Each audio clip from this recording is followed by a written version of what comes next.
আসসালামু আলাইকুম। তো আজকে আমরা দেখব যে সাধারণ জ্ঞানে কিভাবে 20-এ 20 পাওয়া যায় প্রাইমারি শিক্ষক নিয়োগ পরীক্ষায়। তো আমরা কিন্তু অনেকেই প্রাইমারি শিক্ষক নিয়োগ পরীক্ষা দিব। তো তখন কিন্তু আমরা বুঝতে পারি না যে আমরা সাধারণ জ্ঞানটি কোথা থেকে পড়বো বা কি পড়বো। অনেক সময় দেখা যায় যে যেকোনো একটি বই নিয়ে আমরা পড়া শুরু করি। তো এভাবে পড়ার চাইতে আমরা যদি একটু বুঝে পড়ি, সিলেবাসটা বুঝে পড়ি, তাহলে কিন্তু 20-এ 20 পাওয়াটাই সম্ভব। তখন কিন্তু আমাদের অন্যান্য সাবজেক্টের নাম্বারটা বা কম পেলেও কোনো সমস্যা হয় না। এজন্য আমি মনে করি আপনাদের সাধারণ জ্ঞানটা খুব ভালো করে পড়া উচিত, যাতে 20-এ 20 পেতে পারেন কিংবা 18-19 পেতে পারেন। তো এই জন্য আমাদের কি করতে হবে? প্রথমত আমাদের সিলেবাসটাকে বুঝতে হবে, আমাদের সিলেবাসে কি কি রয়েছে।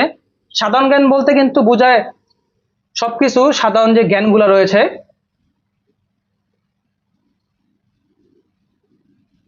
এর মধ্যে কিন্তু 4টা ভাগ হয়ে যায়। তো 4টা ভাগ কি কি সেটা আমাদের জানতে হবে। এক নম্বর হচ্ছে বাংলাদেশ বিষয়াবলী, মানে বাংলাদেশের যে ঘটনাবলী। তো ইংলিশে আমরা লিখতে পারি বাংলাদেশ অ্যাফেয়ার্স। 2 নম্বরে রয়েছে ইন্টারন্যাশনাল অ্যাফেয়ার্স, মানে আন্তর্জাতিক যে বিষয়াবলী। তো আমরা এই ইংলিশে সংক্ষেপে ইন্টারন্যাশনাল অ্যাফেয়ার্স লিখলাম। আর এখানে হচ্ছে আমাদের বিজ্ঞান যে বিষয়ক যে প্রশ্নগুলো আছে সেটা হচ্ছে সায়েন্স। আর আরেকটি অংশ আছে, এটা হচ্ছে আইসিটি, তথ্য ও যোগাযোগ প্রযুক্তি। তো এই 4টি অংশ থেকে কিন্তু আমাদের সাধারণ জ্ঞান প্রশ্ন করা হয়। তার মানে বুঝতে পারতেছেন আমাদের সাধারণ জ্ঞান পড়তে হলে কিন্তু এই 4টি অংশ পড়তে হবে।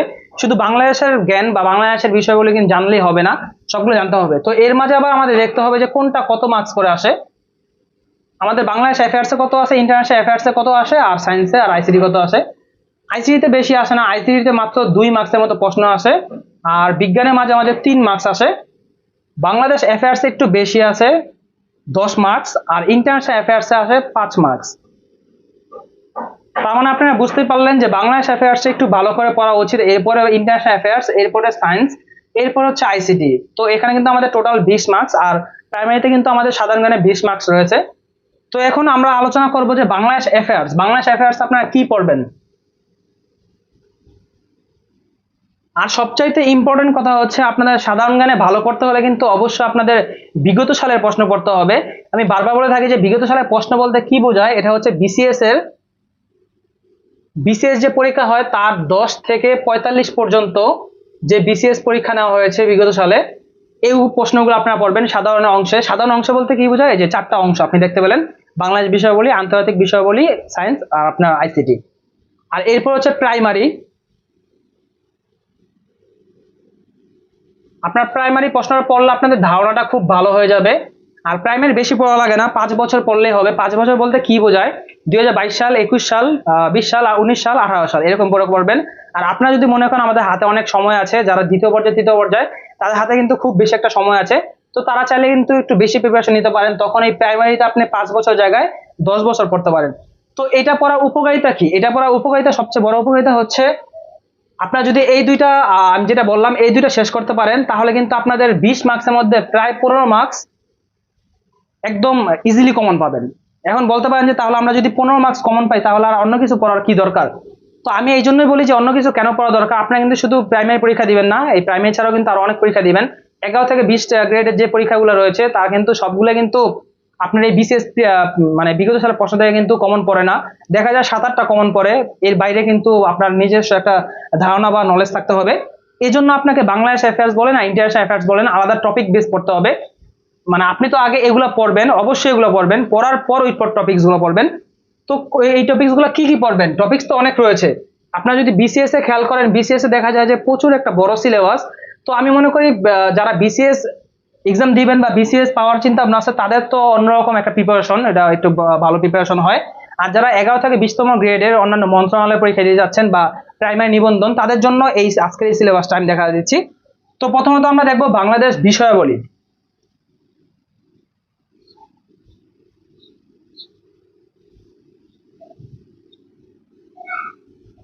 তো বাংলাদেশ বিষয়াবলী থেকে আমরা কি কি পড়বো, মানে কোন টপিক গুলো পড়বো? এখানে 1 নম্বরে আমরা দেখতে পারি ভৌগোলিক অবস্থান, এটা মোস্ট ইম্পর্টেন্ট।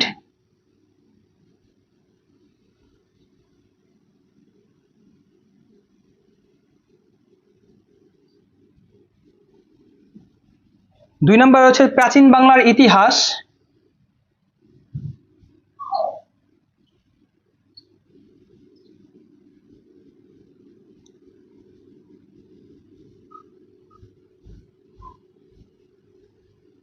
'ইতিহাস ও শাসন'। আমি একটু পরে বুঝিয়ে দিচ্ছি। 3 নম্বর হচ্ছে ভাষা আন্দোলন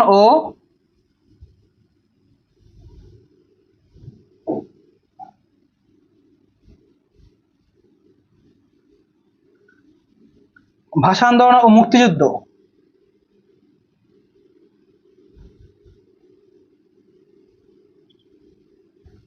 এরপর হচ্ছে খেলাধুলা ও পুরস্কার।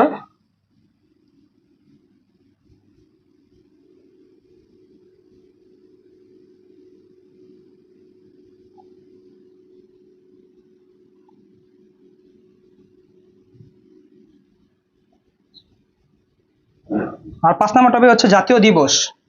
আপনারা অনেক সময় দেখতে থাকবেন যে বিগত সালে প্রশ্ন দেখা যায় দিবসের কথা বলা হয়ে থাকে, শেখ রাসেল দিবস কবে, পাট দিবস কবে, এরকম দিবসের কথা বলা থাকে। তো এই জন্য আপনার দিবসগুলো অবশ্যই ভালো করে পড়বেন, তাহলে আপনার বিগত সালে প্রশ্ন থেকে যদি কমন না আসে আপনি এখান থেকে পড়লে পেয়ে যাবেন।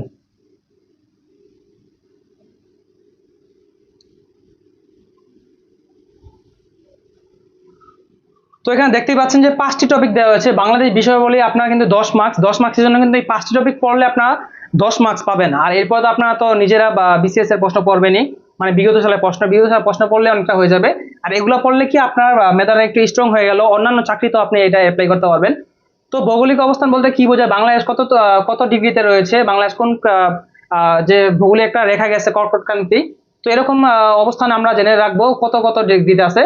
প্রাচীন বাংলার ইতিহাস বলতে কি বোঝানো হয়েছে, প্রাচীন বাংলার ইতিহাস বলতে প্রাচীন যে যুগে আমাদের যে ইতিহাসটা রয়েছে, বিভিন্ন শাসন আমল রয়েছে, পাল বংশের শাসন, তারপর আমাদের মৌর্য বংশের শাসন, এগুলা পড়তে হবে। ভাষা আন্দোলন ও মুক্তিযুদ্ধ আপনারা তো বুঝতেই পারতেছেন, ভাষা আন্দোলনের যে আহ বিভিন্ন প্রশ্ন রয়েছে, আপনারা ভাষা আন্দোলনের প্রশ্নগুলো পড়বেন, এবং মুক্তিযুদ্ধ বিষয়ক যে প্রশ্নগুলো রয়েছে আপনারা দেখতে পাবেন যে কোনো একটি বইয়ের মধ্যে মুক্তিযুদ্ধ বিষয়ক অনেকগুলো প্রশ্ন দেওয়া থাকে, এই প্রশ্নগুলো অবশ্যই শেষ করে ফেলবেন। আর খেলাধুলা বলতে বোঝানো হয়েছে যে বাংলাদেশের ক্রিকেট খেলা বা ফুটবল খেলা এবং আন্তর্জাতিক বিষয়, আন্তর্জাতিক খেলা, কিন্তু এটা হচ্ছে বাংলাদেশ যেহেতু, বাংলাদেশের খেলাধুলা বিষয় প্রশ্নগুলা, এবং পুরস্কার কোনটা কত সালে পুরস্কার পেয়েছে। আর 5 নম্বর রয়েছে জাতীয় দিবস, মানে আপনারা তো একটু আগে বললাম যে এই দিবস কবে, ওই দিবস কবে, এরকম প্রশ্ন আসে জাতীয় দিবস থেকে। আর প্লাস হচ্ছে বিখ্যাত স্থান বলতে আপনার বোঝানো হয় যে, বলা হয় যে মহাস্থানগুলো কোথাও অবস্থিত, এরকম বিখ্যাত স্থানগুলো আছে, এই স্থানের নাম জানতে চাওয়া হয়, আপনারা ওইগুলো ভালো করে পড়ে নেবেন। যখন আমরা দেখবো আন্তর্জাতিকে কি রয়েছে এবং আমরা কি পড়বো।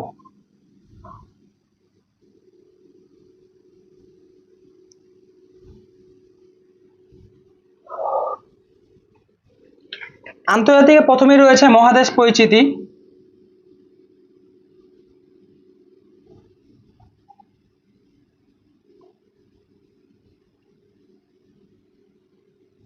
প্রথমে মহাদেশ পরিচিতি, এরপরে ভৌগোলিক উপনাম।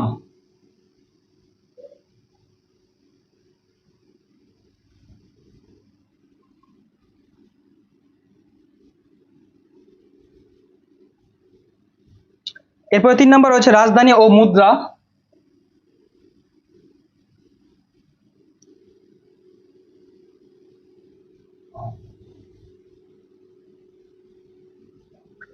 4 নম্বর রয়েছে সদর দপ্তর।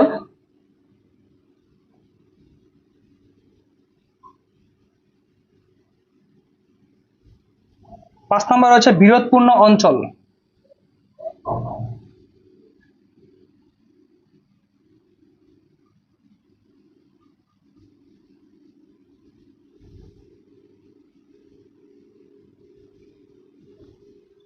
তো এখানে কিন্তু আমরা দেখতে পাচ্ছি যে আন্তর্জাতিকের জন্য 5টি টপিক পড়তে হবে। তো 5টি টপিক পড়লে কিন্তু এখান থেকে আমরা 5 বা 6 মার্কস আপনারা খুব ইজিলি পেয়ে যাবেন।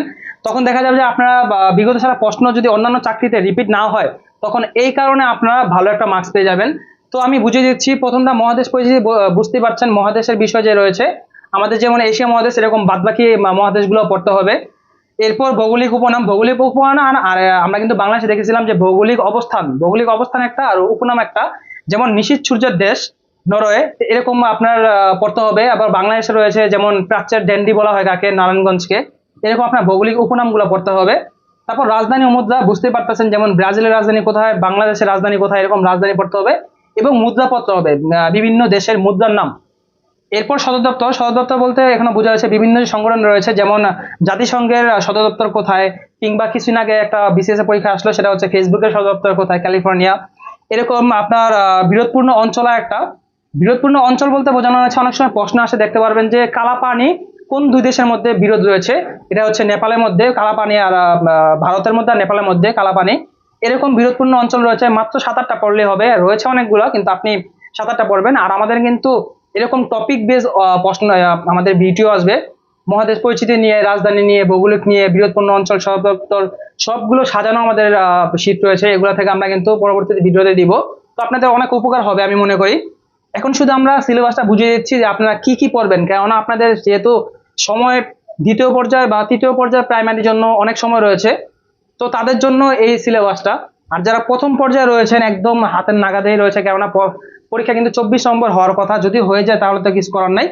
তাহলে আপনারা আপাতত বিসিএস এর বিগত সালের প্রশ্নগুলো আগে পড়েন, তারপর দেখেন কি হয়। এরপর আমাদের রয়েছে বিজ্ঞান। তো বিজ্ঞানের কিন্তু তেমন একটা সিলেবাস নাই, বিজ্ঞানে বারবার রিপিট প্রশ্নই হয়, আমরা অনেকেই জানি। বিজ্ঞান মানে রিপিট।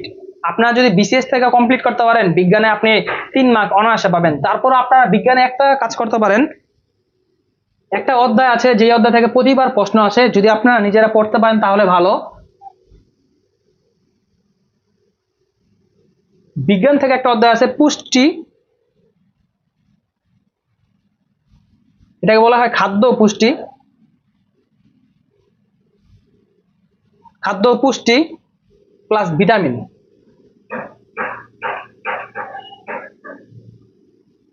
এই অধ্যায় থেকে কিন্তু অবশ্যই প্রশ্ন আসে, প্রতিবারই প্রশ্ন আসে। এই জন্য আপনারা চাইলে জাস্ট এই একটা অধ্যায় দেখতে পারেন, এরপর হচ্ছে আপনাদের সব বিগত সালের প্রশ্ন। আর এরপর হচ্ছে আপনাদের আইসিটি।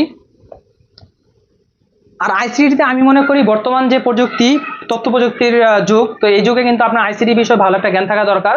শুধু প্রাইমারি না, যে কোনো চাকরির বেলায় কিন্তু আইসিটি খুবই একটা গুরুত্বপূর্ণ। বাংলাদেশ ব্যাংক বলেন, বড় বড় চাকরি বলেন, বিসিএস বলেন, এবং ছোট ছোট চাকরি সবগুলোতে কিন্তু আইসিটি প্রচুর একটা ভূমিকা রয়েছে। তো আইসিটিও তেমন বেশি একটা সিলেবাস নেই, তবুও আপনারা একটা কাজ করতে পারেন। বিগত সালে প্রশ্ন পড়ার পাশাপাশি আমি 3-4টা টপিকের নাম বলে দিচ্ছি, এই টপিকগুলো পড়বেন অবশ্যই। 1 নাম্বার হচ্ছে input output, input plus output. 2 number হচ্ছে মেমোরি।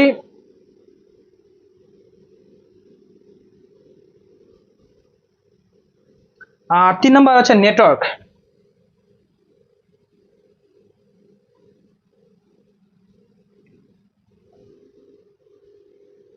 তো আইসিটির মধ্যে ইনপুট আউটপুট বলতে কি বোঝানো হয়েছে, প্রশ্নে এরকম অনেক সময় আসে যে এই প্রিন্টার কোন ধরনের এটা ডিভাইস, তো এখানে বলা হয় যে ইনপুট ডিভাইস নাকি আউটপুট ডিভাইস। তো অবশ্যই প্রিন্টার হচ্ছে আমাদের আউটপুট ডিভাইস, যেহেতু আমরা প্রিন্ট করে বের করি, এই জন্য আমাদের আউটপুট। এরকম করে কিছু অল্প কয়েকটা 15-20টা পড়লেই হবে। আর মেমোরি বলতে বোঝানো হয়েছে এখানে RAM memory, ROM memory, flash memory, cache memory, এরকম মেমোরি গুলো পড়ে ফেলবেন।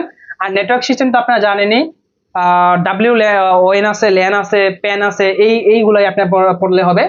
তো এগুলো হচ্ছে আপনার টপিক বেস পড়বেন। এরপর হচ্ছে আপনাদের কম্পিউটার বিষয়ে কিছু জ্ঞান আছে, যে কম্পিউটার বিষয়ক জ্ঞান, কম্পিউটার বাইট কত, বিট কত, কম্পিউটারের জনক কে, এগুলো এইসব প্রশ্ন অবশ্যই পড়বেন। এগুলো পড়লে আপনার কি আইসিটির একটা কমপ্লিট একটা সাজেশন হয়ে গেল। তাহলে আপনার আইসিটি আর ভুল হওয়ার সম্ভাবনা নাই। অনেকে আছে যে আইসিটিতে যত মার্কস আছে, অন্যান্য বড় চাকরিতে দেখা যায় যে 5, 7, 8, 10 এরকম মার্কস আছে, তখন ফুল মার্কস ওঠা একদম ইজি হয়ে যায়। তো আজকে আপনারা দেখতেই পেলেন যে আমাদের যে সাধারণ জ্ঞানে 20 মার্কস রয়েছে, 20 মার্কসের বন্টন, এবং কোনটা কোন কিভাবে পড়তে হবে, কোন টপিক পড়তে হবে, সবগুলো দেখিয়ে দিলাম। তো আপনারা কিন্তু অবশ্যই একটু ভালো করে পড়াশোনা করবেন, যাতে আপনারা 20-এর মধ্যে 20 পেতে পারেন, আর না পেলে যেন 18-19 পেতে পারেন। তাহলে কিন্তু আপনাদের খুব ভালো একটা নাম্বার হওয়া যায়, আর আপনারা কিন্তু পিলি তাহলে আর কোনো আটকাতে পারবে না, পিলিটা খুব সহজ আপনি পাস করতে পারবেন।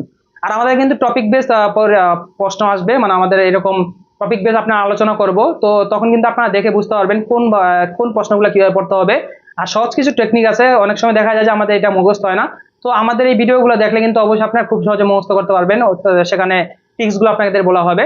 তো আজকে এই পর্যন্তই, সবাই ভালো থাকবেন, আর আমাদের ভিডিওতে লাইক দিয়ে দিবেন। যদি বেশি ভালো লাগে থাকে তাহলে আপনাদের বন্ধুদের মাঝে শেয়ার করে দিবেন। তো আজকে এই পর্যন্তই, আল্লাহ হাফেজ।